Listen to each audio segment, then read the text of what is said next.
Crowdfunding for GoldenFox Pictures is supported by my patrons, including Science Steel Rail, Jack Foley, Courtney Bright, King Cocoon, Thomas Fan 3751, and Theandra. Thank you all very much for your support. And to my viewers, I hope you enjoy this video.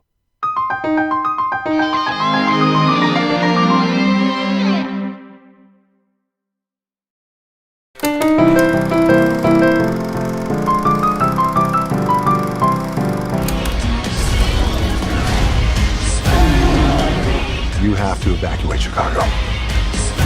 George didn't ask for this. They're gonna put him down. That's not happening. When I looked at the trailer for Rampage, I had the immediate reaction of identifying it as yet another video game adaptation, the most of which is notorious for many reasons in which I could go over a huge tirade of about the very genre. However, unlike most video game adaptations, I had a glimpse of hope with this one, the reason being that the source material is so minimal to work with that you really can't fuck this up. More of a story would have to be put into it, which would require more effort. And seeing that Dwayne Johnson was into this, I was morbidly curious at how this movie would turn out. There's no guarantee of that, of course, since he did star in the movie Doom, but I still enjoy his charisma. Seeing how the trailers were making it out to be, it seemed more like it was going to be a sheer dumb fun monster flick. After finally giving this movie a watch, that's pretty much what it turned out to be, a sheer dumb fun monster flick. Does that make the movie bad by any means? Of course not. Some movies are just made to be simple, and yeah, it's pretty much playing it safe, but charming enough if done right. And I think that was the most appropriate course of action here. As obvious, this movie is based on the arcade game from Midway back in 1986. What's most hilarious bringing this up is that the trailers never mentioned what it was based on. I'm guessing that the modern audience was not too familiar with it, given that there hasn't been a Rampage title in a while. But then again, there was a shot of an arcade machine of the very same name in an office. Anyways, in the game series you play as one of three monsters: George the Ape, Ralph the Wolf, and Lizzie the Crocodile. And basically you tear apart buildings and eat people for points. That's it. There were many different release titles over the past few decades, all the way up to the 6th generation of gaming. There were more characters added to the roster, but most of whom we remember is George, Ralph, and Lizzie. You couldn't get any simpler than that, right? Well, the movie definitely nailed that down when they were in Chicago and wrecking apart the skyscrapers. This was the final act of the film, and of course it was the best saved for last. We get to see them climb the buildings, trash apart the place, and eventually fighting each other off. Some have argued saying that that's the only good scene in the entire film because of their destruction, but really we get some screen time, especially with George and Ralph. Lizzie doesn't make much of her appearance until much later in the film, but I think that her wait was still worth it. Unfortunately, while Ralph does have his moments to shine, such as taking out a chopper in the woods, his fight was way too short-lived with Lizzie. However, there is a deviation in the source material. In the game, the monsters were originally humans. In the movie, they were originally animals who were mutated by experimental canisters that were developed by a research company named Energene. These canisters fell from space after an accident happened on the space station. Not to mention...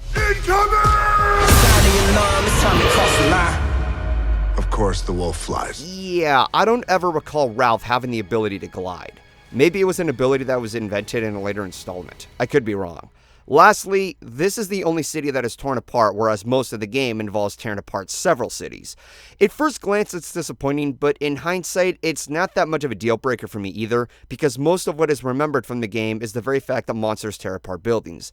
Also, I'm not sure if having several cities being taken down would do any favors either. Sure, it's a lot of destruction, and a lot of people would have wanted to see that, but it also would have been too repetitive. To me, a deal breaker is when most of, if not entirely of its source material, is heavily disregarded where nothing of the movie is familiar and it feels too alienated to be appreciated. Even then, the source material can be taken the wrong way. Not to mention, there also needs to be a way to appeal to general masses who are not familiar with the source counterpart, and that can sometimes backfire pretty badly. So what about the movie in and of itself? Well, the first of which is having Dwayne Johnson. A lot of us know he's been in a lot of movies, and his reputation is pretty divided. Personally, I like having him around as he carries such charisma that I really can't hate him. And this comes from somebody who does not watch wrestling. Does that help the movie? Well, not really, but his character does help connect with the general audience. Dwayne plays an animal expert named Davis, and he bears a close connection with George. This helps lead the casual viewers into what's familiar with a gaming counterpart, and his interactions with George are very resourceful to the plot. There's two other characters who are a Texan agent named Russell and a former employee of Energene named Kate. I always thought that Russell would be a traitor later in the movie, but he actually turned out to be helpful with the main characters. That's a nice change in formula. Kate unfortunately doesn't really deliver much other than share her knowledge on Energene to Davis and finding a cure for George. Not to mention, it was said that something happened to her brother, and they don't really go over that very much, so it was rather difficult for me to get any engagement with her. Then there's Claire and Brett, who are the CEOs of Energene, and they are also villains.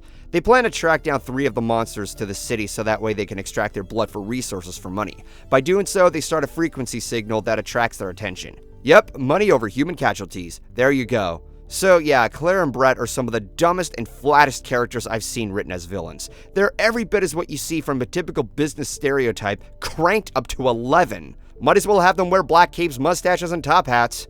Normally, I wouldn't have that big of an issue since the movie is already over the top and silly, especially since the games are very cartoonish as is. But there was also something down to earth in the movie that was fitting that did favors for the general audiences. There were moments where there were human casualties questioned. This is something that Man of Steel and Transformers failed to focus on, which is nice to see a film like this where over-the-top action is the majority take on this topic.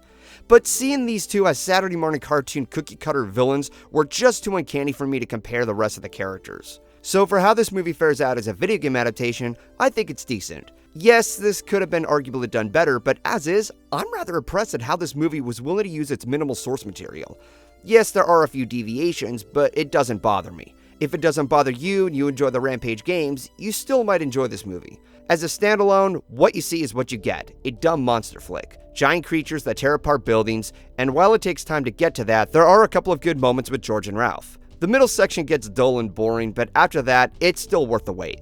For what it is, it's an okay movie. I wouldn't recommend this to everyone unless you enjoy a simple popcorn flick. Nothing more. Is this the best video game adaptation?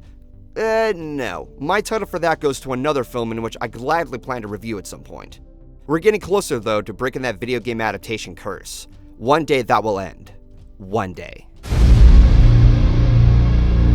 To the final rating, I give Rampage a 3.5 stars. Thank you for watching. This is GoldenFox, and take care.